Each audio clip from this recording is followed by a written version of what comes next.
quero agradecer a você, Débora, a oportunidade dessa participação aqui, não é? De falar com vocês, com uma tribo, vamos dizer assim, envolvida nessa questão do BIM no Brasil. Quero agradecer ao Inaci também pelo convite, enfim, pelo prestígio aí da nossa entidade.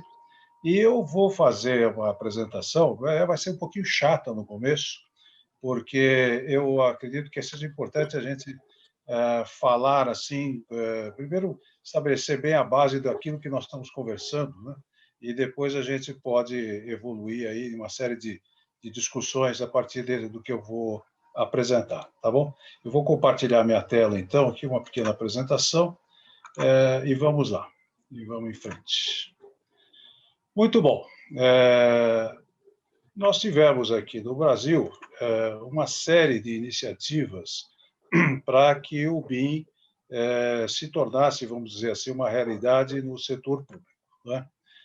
Eu criei aqui um pequeno histórico dessa linha do tempo, desse processo todo, para a gente poder se situar um pouco. Então, assim, nós estamos com a história de BIM já faz muito tempo, né? Eu diria que desde o início deste século a gente já fala sobre isso. Mas vejam bem que em 2017, finalmente, foi criado esse comitê estratégico, né, para a implementação do BIM no Brasil, ainda no governo Temer, não é? Esse comitê trabalhou bastante, fez um bom trabalho, por sinal, e surgiu então o decreto 9.377, um ano depois, 17 de maio, né, que instituiu então a Estratégia Nacional de Disseminação do BIM no Brasil. Bom, aí terminou o governo, e para a nossa surpresa positiva, não é? Foi feito em agosto de 2019, já no governo Bolsonaro, o decreto 9.983, que, digamos assim, atualizou, né, a nomenclatura da Estratégia Nacional do BIM, na nova estrutura de ministérios que foi criada, etc. Enfim, readaptou, né, aqui, cada um deles.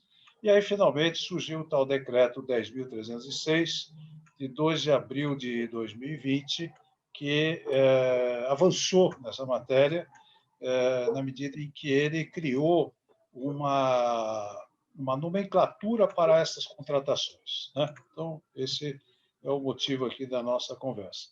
Esta portaria que aconteceu em seguida, né, ela apenas regulamentou, enfim, alguma coisa no sentido de colocar em marcha esse trabalho. Então, vamos falar um pouco do que dizia lá atrás o decreto 9.377. Ele, no artigo 2º, ele definiu 9 objetivos específicos, né?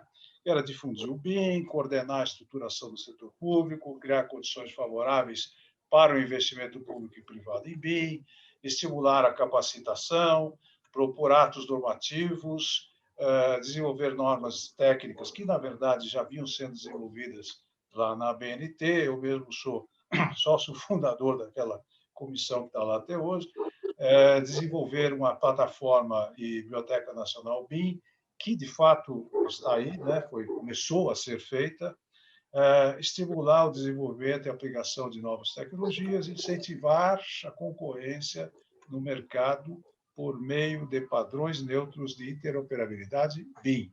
Eu fiz questão de ler com calma isso, porque essa é uma das propostas, né, um dos objetivos lá atrás, que não foi negado pelo decreto 10.000. Esse decreto 9.377, ele conseguiu produzir um roadmap, que também está atual, né? É esse aí, e que fala para nós que em 2021, que é onde nós estamos, né, a gente começa esse trabalho de adoção do BIM, efetivamente, nas estações públicas, né, pretendendo-se aí que isso aconteça em diversos níveis, que tem a ver com aqueles 9 objetivos que eu elenquei anteriormente, né? O que está previsto aí para 2021? Nós vamos trabalhar com o BIM em projeto, né? Basicamente essa é a ideia, né? Que tipo de empreendimento? construções novas, ampliações ou reabilitações, né? E aí, depois de 2024, a gente passa para reformas, né? E assim vamos avançando. Que obras nós iríamos fazer? Né? Obras de grande relevância. Muito bom. E em 2028, pretende-se que já esteja abrangendo praticamente a média das obras feitas no país. Notem que aqui, em 2021, espera-se que a gente trabalhe com o BIM na modelagem de arquitetura, engenharia estrutural, hidráulica, né? O MEP, né? Em português AVAC, né? Aquecimento, ventilação e ar-condicionado, e a parte elétrica. E estabelece também a utilização, o 10.000, né? Estabelece a utilização do BIM na execução direta e indireta de obras e serviços de engenharia realizada pelos órgãos públicos, etc. Bom, então, seguimos aqui. O que é o Decreto 10.306? Né? Ele tem 11 artigos. Do primeiro ao segundo, ele define o objeto e o âmbito da aplicação. No terceiro, ele faz uma série de definições importantes de nomenclatura. No quarto e o quinto, ele trouxe para o decreto, né, aquele roadmap, que são as fases de implementação. O artigo 6º, 7º, 8º e 9º, ele traz as regras gerais do instrumento convocatório de contrato, e no 10º, disposições transitórias, e no 11º, a vigência. Muito bom. Pulei um aqui, pulei. Então, notem que fica vinculado à ação de disseminação do BIM o Ministério da Defesa, o Ministério da Infraestrutura, né? E, em particular, dentro do Ministério da Infraestrutura, o DENIT, que trabalha com obras de infraestrutura rodoviária, obras de arte especial, e obras especiais. Muito bom, vamos em frente. Eu vou passar um pouco rápido, porque não quero ficar lendo toda essa nomenclatura, mas alguns pontos interessantes aqui para a gente pensar, né? Por exemplo, aqui no artigo 3º, parágrafo 2º, ele fala na modelagem da informação da construção e que permite, né, a criação, utilização e atualização de modelos digitais de modo colaborativo, que sirva para todos os participantes, etc. Refere-se ao ciclo de vida da construção, mas isso não é uma questão nesse momento. Nós estamos falando em 2021, nós estamos falando em projetos, né? E aí, olha que interessante, ele traz para o decreto 10.306 a nomenclatura atual que se refere a contratações e obras públicas. E aí ele fala, vejam vocês, em anteprojeto, ele fala em projeto básico e fala em projeto executivo, né? E como é que é um projeto básico em BIM? Opa! Não é? Se BIM é o trabalho colaborativo, se BIM é um trabalho que pretende integrar todas as disciplinas, como é que a gente vai fazer projeto básico? Outra questão que é interessante aqui, não é? Na primeira fase, 1º de janeiro, não sei o quê, nós falamos em disciplinas de estruturas, instalações hidráulicas, instalações de aquecimento, ventilação e ar-condicionado e instalações elétricas. E estamos falando aqui de extração de quantitativos e geração de documentação gráfica. Então, estamos falando de tabela e estamos falando de prancha, né? De desenhos de prancha. E lá, numa segunda fase, em 2024, a gente fala, então vai trabalhar com uma coisa mais ampla em termos de gestão de obras, etc, etc, etc. Bom, aí tem a terceira fase, eu não vou passar por ela agora, podemos discutir lá na frente. Execução, enfim, aqui nós vamos pular e eu vou para cá, né? A obrigação do contratado, que é o artigo 6º, para utilizar o BIM, deverá abranger, no mínimo, o quê? Né? Deverão conter modelos e documentos técnicos que compõem o projeto de arquitetura e engenharia em formato aberto e em outro formato, vejam vocês, exigido pela contratante no edital de licitação.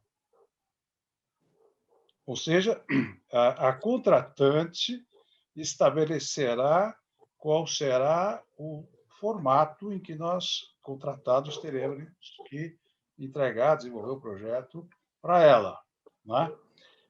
E notem aqui que a manutenção das condições de habilitação e qualificação exigidas no processo licitatório ficam a cargo do contratado, não é?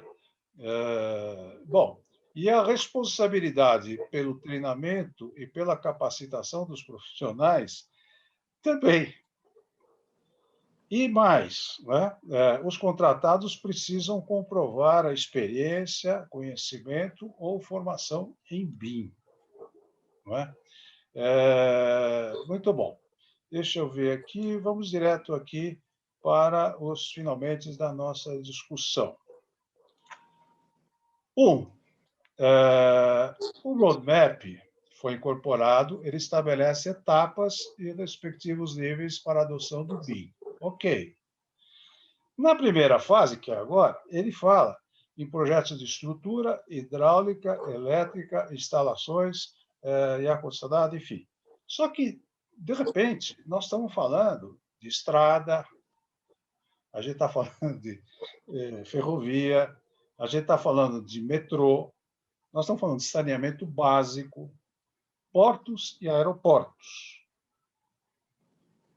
Isso não é projeto de estrutura hidráulica, elétrica, instalações. É bem mais, não? Terceiro, ele estabelece o padrão formato aberto que tem sido universalmente aí falado, né, o IFC, o IFC, né?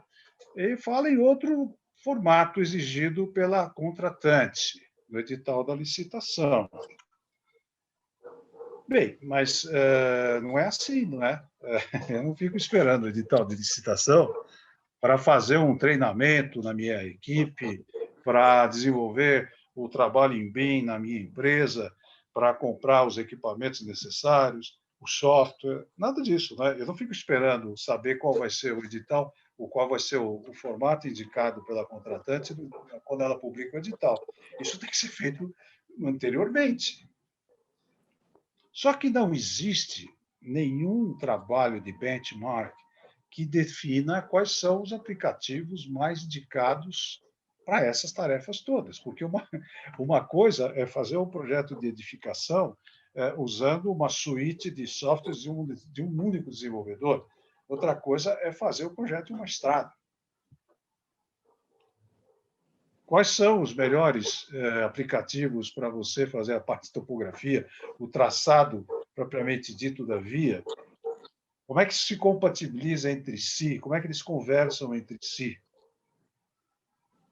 Pergunta. Transfere para o contratado a responsabilidade pelo treinamento e pela capacitação dos profissionais alocados para executar os serviços sem quaisquer ônus adicionais para o órgão contratante. Bom, mas nós vamos treinar e capacitar profissionais para operarem que sistemas? Uma pergunta. E aí, finalmente, aqui, comprovar experiência, conhecimento ou formação em BIM. Como se comprova experiência, conhecimento ou formação em BIM se nós estamos começando agora esse processo? Quer dizer, quem atesta esta competência, esta formação? São certificados emitidos pelos desenvolvedores de software. Você faz um curso num desenvolvedor de software e recebe um certificado e fala, ok, olha, eu sou especialista. São cursos de especialização que são oferecidos aí por algumas instituições de ensino superior. É um atestado do conselho profissional que eu vou lá e, por alguma razão, declaro, olha, eu fiz esse projeto em BIM, então eu consigo um atestado em BIM. Mas quem lá checou para saber se isso é BIM, não é BIM, ou simplesmente o fato de eu ter usado um determinado software que é BIM já é um atestado para BIM, né?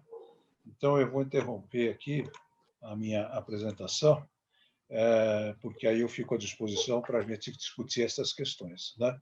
Porque, evidentemente, que a gente quer fazer o bem, né? A gente quer fazer o bem, mas nós estamos muito preocupados, porque, da maneira como as coisas estão colocadas, está valendo tudo, né? Ao mesmo tempo, está valendo nada.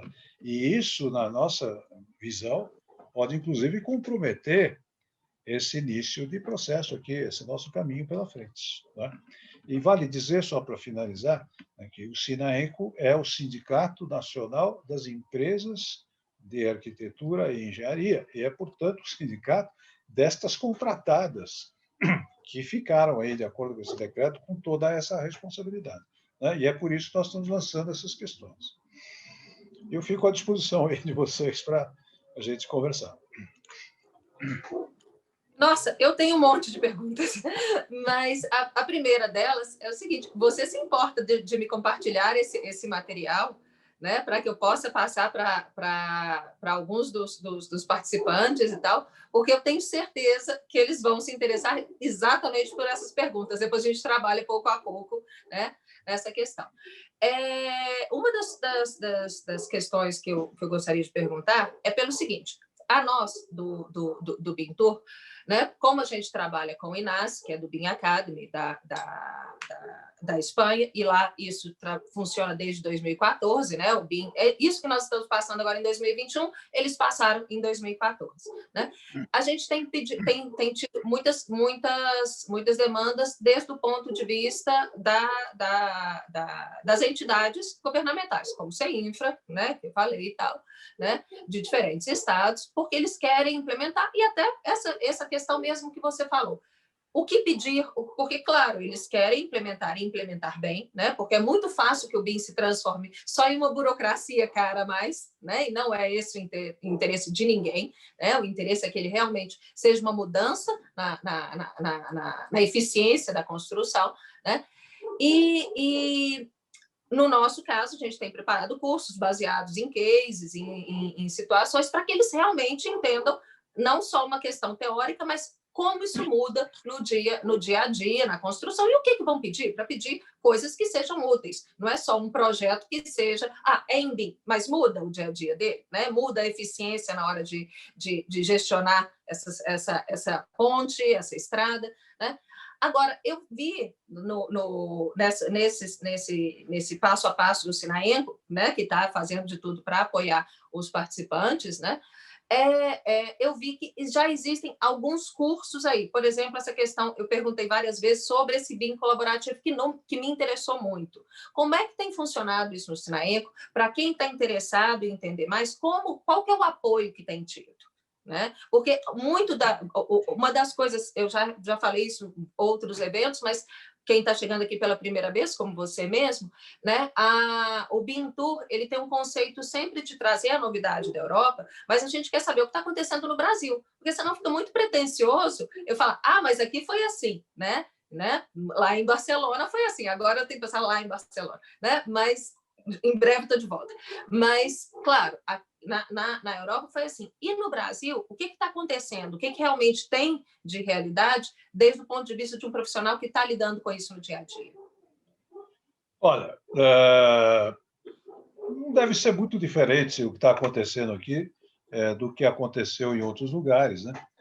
Mas é claro que no Brasil a gente tem algumas peculiaridades que talvez não existam em outros lugares. Uma delas, inclusive, é que a gente muda bastante para que tudo fique sempre como sempre foi, né? Então, a gente faz muita mudança para que as coisas nunca se transformem. Veja bem, a história do BIM, ela começou como um software 3D, basicamente. Quer dizer, de repente começou uma conversa já de 20 anos, que, em vez de projetar em planos rebatidos, como a vida inteira a gente projeta, desde o Renascimento a gente faz, passou-se a projetar em 3D, né? Então, essa foi a grande coisa que aconteceu. Tal. E os softwares 3D começaram a ser procurados, todo mundo tentando fazer isso, etc., etc. E, basicamente, a ideia de um software, né, se confundiu com a ideia de BIM. Então, 99% do mercado ou das pessoas em geral e acham que BIM é fazer um projeto em 3D. Né? Então, houve e há ainda uma busca imensa por cursos de qualificação de um software. Né? Enfim, você compra o software e vai lá fazer o curso para aprender a usar o software, etc., projetar, etc. E nessa hora se percebe que existe muito mais do que isso. Quer dizer, aquela ferramenta permite várias coisas, várias automações. Você vê que no próprio decreto, né, no roadmap, se fala aí extração de quantitativos, né, e até mesmo extração de desenhos. Então se percebe isso. Bom, dá para fazer quantitativos, dá para fazer uma série de coisas. Mas é claro que o BIM é muito mais do que isso. Né? Então, este conceito de muito mais, que está ligado ao ciclo de vida de um empreendimento, né? Todas as etapas, desde o projeto até a demolição, passando pela construção, operação, etc., etc., esses conceitos não estão muito claros. Né? E alguns usuários, né, estão partindo já para esta. A gente tem feito, inclusive, um esforço nesse sentido. Né? Estão partindo para essa perspectiva. Não, isso aqui é uma coisa mais ampla. Então, por exemplo, quando fala lá que eu tenho que comprovar a minha experiência em BIM, eu estou dizendo o quê? Né? Eu estou dizendo que a minha experiência em BIM eu sei modelar em 3D, ou eu estou falando que eu sou um BIM manager, que sei coordenar um projeto inteiro usando BIM, né? Usando vários softwares BIM, interagindo, fazendo uma série de coisas. Então, isso é uma questão que está em aberto.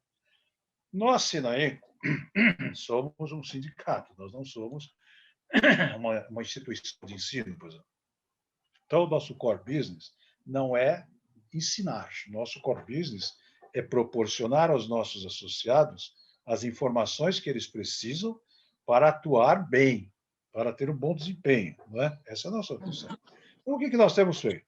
A gente tem feito muita informação, a gente tem um programa praticamente mensal, né, que a gente faz um evento por mês, trazendo experiências, relatos, etc., que as pessoas possam debater questões. E temos um seminário internacional que a gente faz todo ano. Esse ano, inclusive, fizemos usando o ano passado, né? Essa experiência inusitada aqui de fazermos tudo virtualmente, etc. Mas pretendemos fazer, inclusive esse ano, se for o caso, fazemos virtualmente novamente. E temos uma abertura completa para aqueles que se propõem a ensinar, né? É claro que a gente tem uma curadoria sobre isso, apresentam as propostas para a gente vê, e muito interesse nós temos em estimular aquelas propostas que ampliam essa conversa além da modelagem, que caminham na direção de uma gestão. Né? E vou te falar que não é simples, não. Nós temos procurado, e não está fácil. Se eu quiser fazer cursos de modelagem, tem aí um monte, a gente pode começar já. Né? Agora, mas entender como metodologia mesmo, né? Como a forma de implementação desde o início, que tem que ir desde cima até o último trabalhador ali, que tem que entender os detalhes. Realmente é um trabalho muito grande. Você tem que comunicar com muita gente diferente, né?